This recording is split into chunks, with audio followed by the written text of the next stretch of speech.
Hello mga Marcy!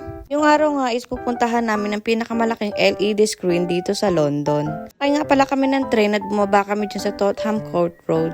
Bas pala namin ng train, nasa harapan lang yung building na pupuntahan namin. Saktong-sakto pagdating namin, open na sila.